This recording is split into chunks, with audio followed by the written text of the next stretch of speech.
Hello, welcome to VAD Inspires. And today I want to talk to you about something really important. So, last time in our strictly personal series, we discussed about why I was depressed. I detailed a little bit of myself, opened up in an effort to help you see if you can relate to what I'm saying and also potential solutions and all of that. So, we're going to continue in that vein of exploration. And I'm going to tell you a little bit more about my journey. And this is a weekly series, and we just expand on what we are already talking about in terms of anxiety and depression.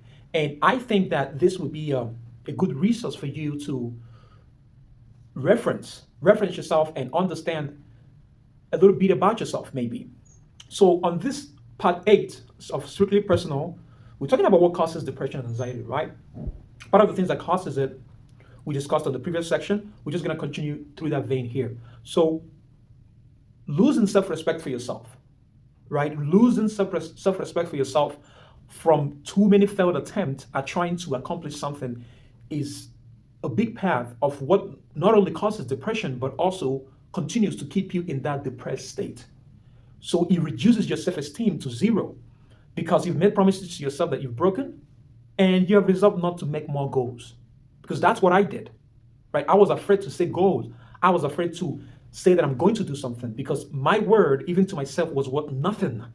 And I felt nothing about making a commitment because I had in the back of my head this sabotaging voice telling me that I wasn't going to accomplish it anyway. I wasn't going to keep to the task anyway. So I didn't bother making the goals. I didn't bother even applying myself to understand more of what I was doing. So when you lose self-respect for yourself, the way to gain it back is through action, as small as possible. But because I was depressed and I was anxious, I wasn't in the frame of mind to even think about little actions that I could take in order to improve my situation. So I had this mental obstacle, and I saw every challenge as an opportunity to run away. And that's always what you want to do when you're depressed and anxious. You want to run away because one, you feel worried about your situation. Two, you feel helpless and hopeless about it. So the only way for you is to run away.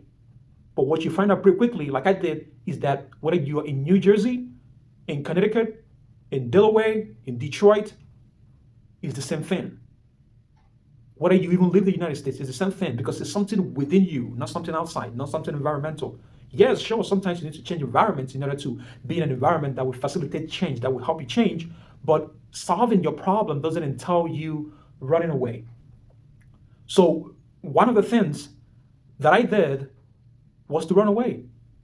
I thought maybe if I spent enough time in the Paris scene, maybe if I delayed a little bit more the decisions, that eventually things will get better. But it just didn't. And I felt hopeless about that. And I felt down about that. And I felt that I disappointed in myself again. So I got tired of everything. I got tired of wishing. I got tired of wanting. I got tired of striving. I got tired. I just wanted to feel nothing, or maybe feel something out of, not optimism. My optimism was killing me because I was hopeless. But then I was feeling too down to even think or to even do. The pain is part of life, but suffering is optional. Something that I learned from Tony Robbins. And he explained it this way. We have problems, right? We experience situations in our life. But what causes us suffering is the way we appraise the situation, the way we think about it. And especially, pain is feeling that you have a problem. But suffering is feeling like you have a problem and you have no solution to it. And you truly feel that illusion of no control, of no idea how to get yourself out of the rut, out of the situation. And that's how I felt. And he explained this very aptly. Tony Robbins explained this with the formula he calls the crazy eight. So imagine yourself, imagine an eight in a horizontal position. You write an eight, you flip the paper, or you write an eight in a horizontal position. And one side of this eight, the right side, is the feeling of frustration, the feeling of anger, the feeling of rage even. And the other side is the feeling of depression, the feeling of sadness, the feeling of loneliness.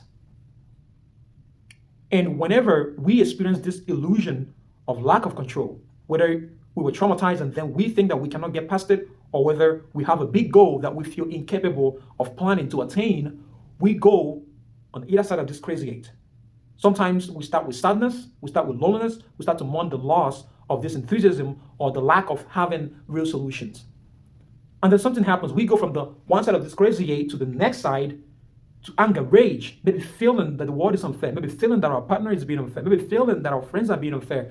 And then what happens? You go right back to feeling sad, lonely, depressed. So you're stuck in this cycle of going back and forth from one extreme to the other. And when you do that too much, you want an exit. And sometimes you seek the exit down. The exit down out of the crazy eight is when you turn to alcohol, to drugs, to gambling, to pornography, in order to feel nothing, in order to escape that pain. You want to escape. You're running. But what you find out pretty quickly is that after that moment, after this process addiction or this momentarily escape from your pain, you go right back to maybe sadness and loneliness. And then you get tired of that, you go right back to the opposite end, to anger or frustration. But Tony said the way to overcome this crazy eight cycle is up. It's finding meaning in our lives. It's finding things that helps us feel in control.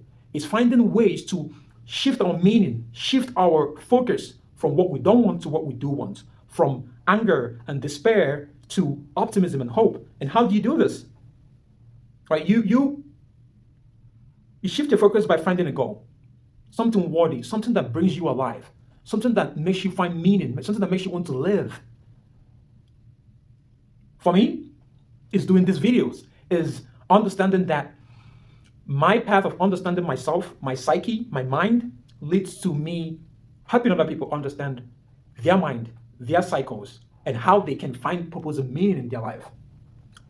And there are many obstacles around us, but there's also many opportunities. And it all depends in our appraisal. And sometimes people say, I'm just being real, this is really an issue, and I'm incapable of getting past this. That belief reinforces your behavior.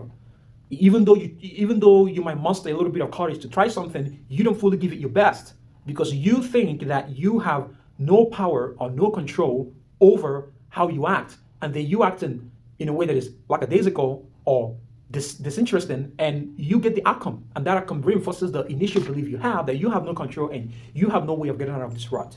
And I'm here to tell you today that my journey through understanding more about why I was depressed and why I was anxious and what was causing it and the things that I had to do right is something that I think applies to a lot of people out there.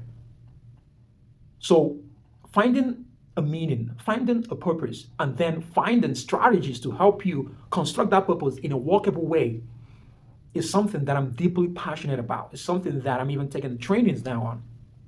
And I think that's what's helping me in my own situation. And I think it might help you too. So to recap, we talked about feeling the lack of self-respect for yourself because you haven't done something. And also feeling depressed and worried at the same time because you first feel pain, which is part of life, and you're worried about that pain you're feeling. But now you feel helpless, hopeless even, that you cannot solve that problem. And that's the combination of anxiety and depression. And then we talked about the crazy eight cycle that we go through when we are in this state of mind of depressed and feeling anxious, and how people exit down instead of exiting up. The down meaning the temporary reprieve of alcohol or gambling or sex to get rid of the problem, to numb ourselves. But then we talked about the going up, the finding meaning, the finding activities that enlighten you, that brings you to life, right? Shifting your mental focus from problem standpoint to an opportunity standpoint. So I think these are the key concepts of first what causes depression and how we can help ourselves get through it. And I'm using myself as a case in point. Because again, I wouldn't be here if I didn't shift the way I think about how I'm going to succeed, when I'm going to succeed, how much people's going to see this video, how much time would it take, how much volume of hard work I had to just do, and understand that my purpose, my fulfilling comes from me doing the things that I say that I'm supposed to do and doing them as consistently as possible. And as always, thank you for watching. Be great and stay inspired.